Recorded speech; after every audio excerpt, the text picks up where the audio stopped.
I am happy. I say it into the mirror, brows furrowed and mouth pulled into a tight smile. I am happy. My fingers clutch the edge of the bathroom sink and a muscle twitches near my eye.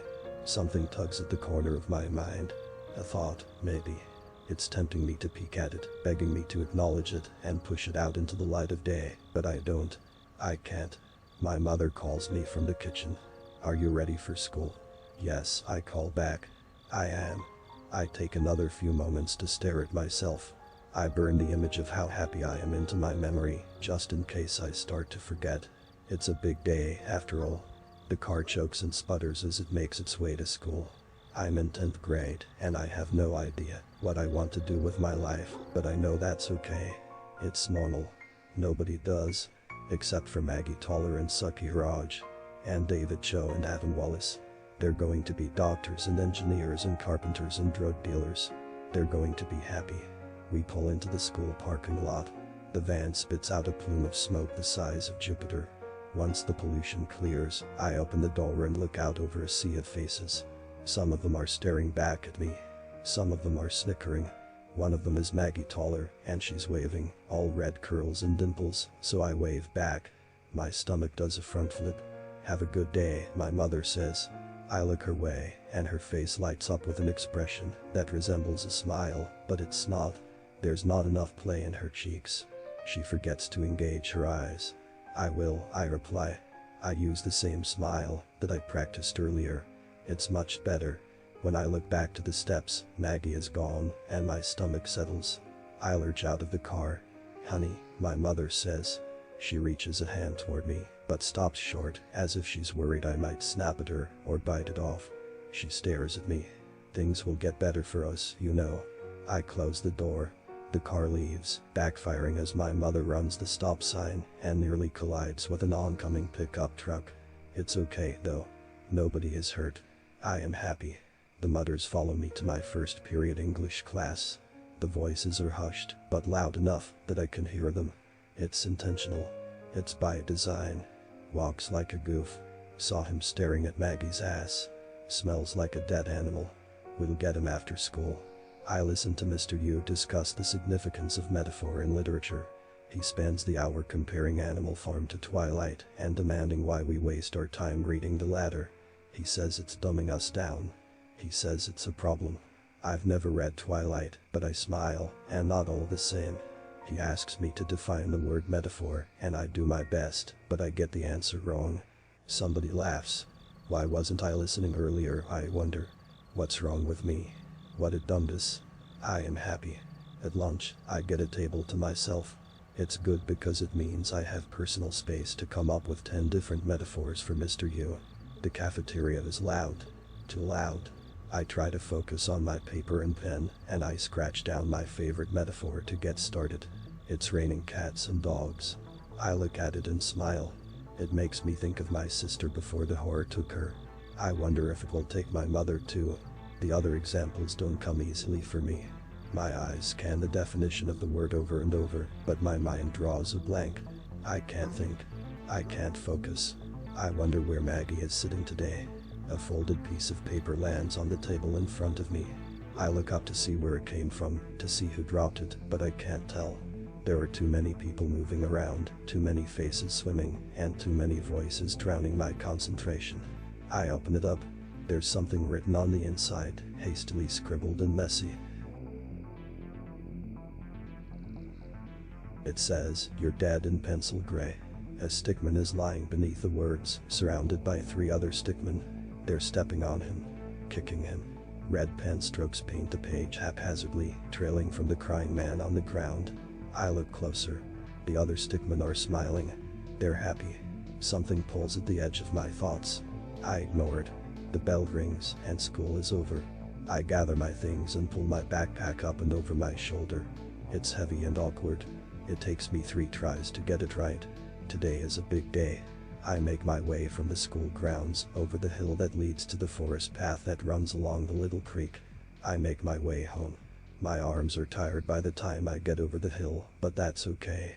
It just means I'm getting stronger. All the work I've been doing in the forest is going to pay off. Voices follow me. I recognize some of them. Pervert is gonna get what's coming to him. I'll believe it when I see it. Heard Maggie moaning about wanting what's inside of him. Fuck you. The forest is full of people. There are joggers and people walking dogs. A homeless man asks me if I have any change, and I say that I'm sorry, but I don't.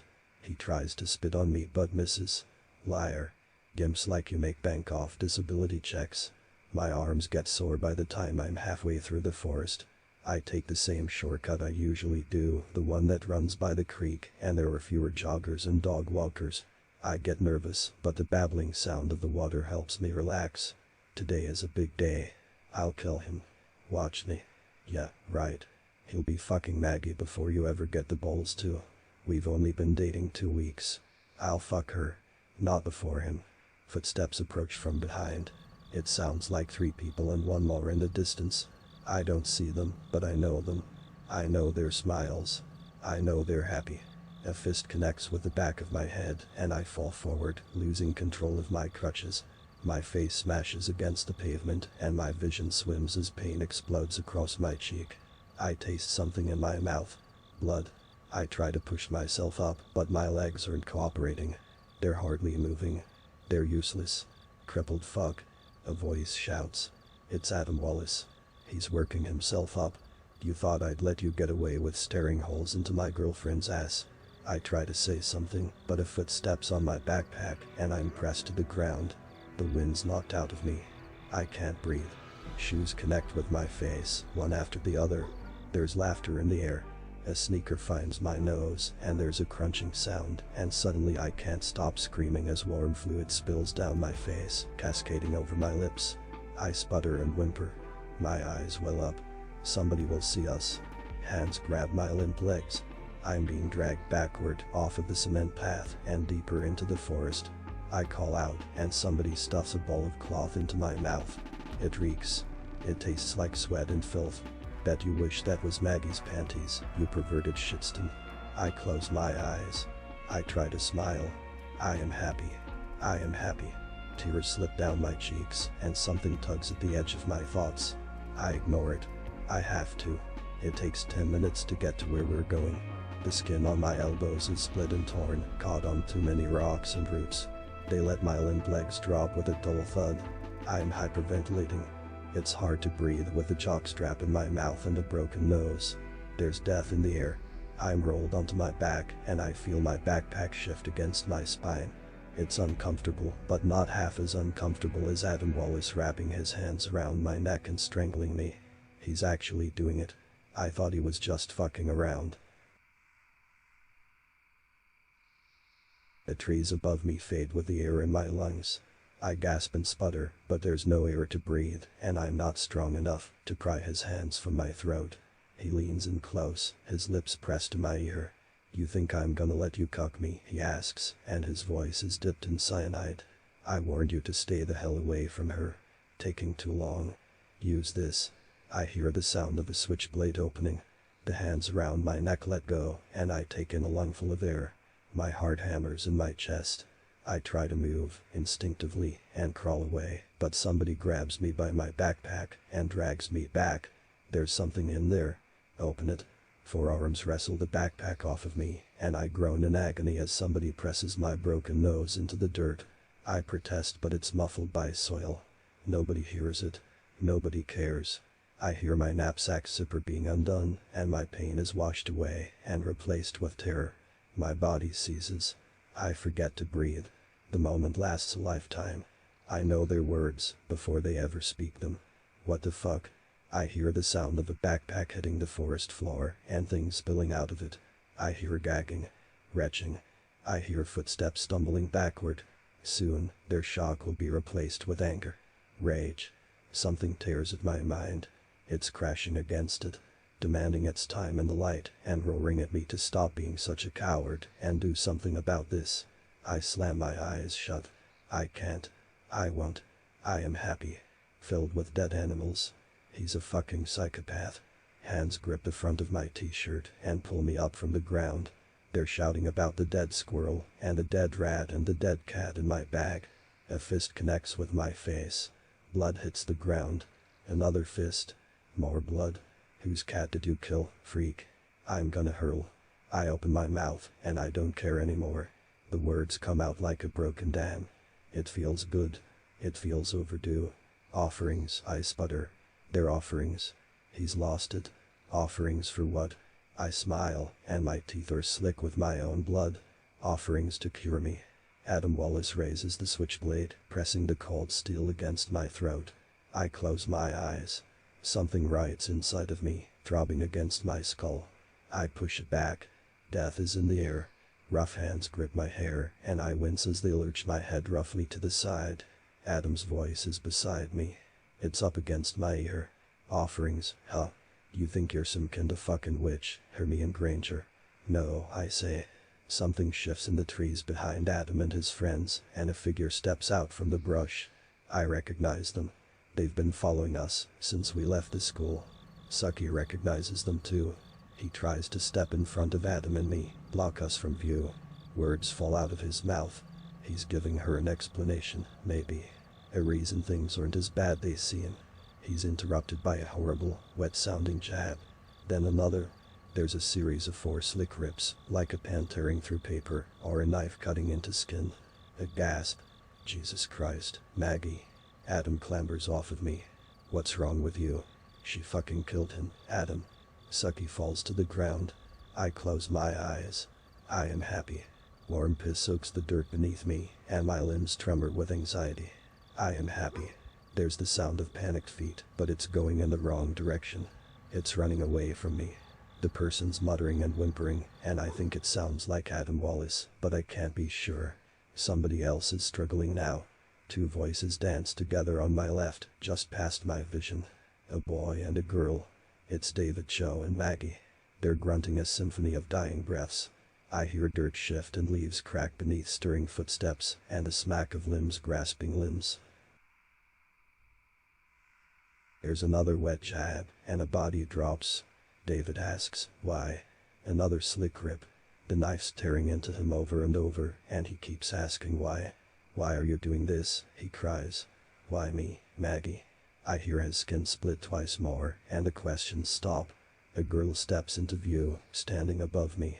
Her hair is a wild red, and her face is speckled crimson, just like the knife in her hand. She reaches down, and I think she might help me up, but instead, she starts placing the dead animals back into my bag, one by one. You forgot the rabbit, she says, and her voice is colder than winter. Her eyes appraise me, but they're missing something. They're empty. That demon will kill you, you know. Just like it killed your sister, and just like it'll kill your mother too. Unless you give it to me first. I know, I say. I'm trying to. She pouts her lips, folds her arms. A doll hangs from her neck, and it's dressed in pins and needles, and it looks like me. I told you 3 offerings, didn't I? She looks around. I count 2 and a bag of roadkill. Adam. I have to roll over, so I don't choke on the blood spilling into my throat from my broken nose. I can't, I cough. I can't catch him on crutches. Then don't, she says with a sneer. Something tugs at my mind. Close my eyes. I clench my fists. I want to scream and lose control, but I can't, because if that happens, then I'm not happy anymore. People I love will die. They always do. Can't you get him? I've already done my part. The spell is specific. The final offering dies by your hand, or your nightmare doesn't end. Her mouth splits into a wide smile. You don't have to kill him alone, though. I stare at her, and I don't have any words to fight back. She kneels next to me, and runs a hand through my tangle of hair, gripping it painfully. She's smiling, but she's not. There's not enough play in her cheeks. She forgets to engage her eyes. Now or never. I can't. Sure you can. I whimper as the knife plunges into me, again and again. There's a ripping sound, followed by another, and another. I clench my eyes. I ball my fists. I am happy. I am happy. The knife sinks into me once more, and this time Maggie fishes it around my stomach a while. It twists, and I scream. I thrash and roar. Something escapes. It pulls itself over my bones, wraps itself around my mind, and extinguishes my thoughts, before whispering madness into my ears and breathing violence into my lungs. I am not happy. And neither is it.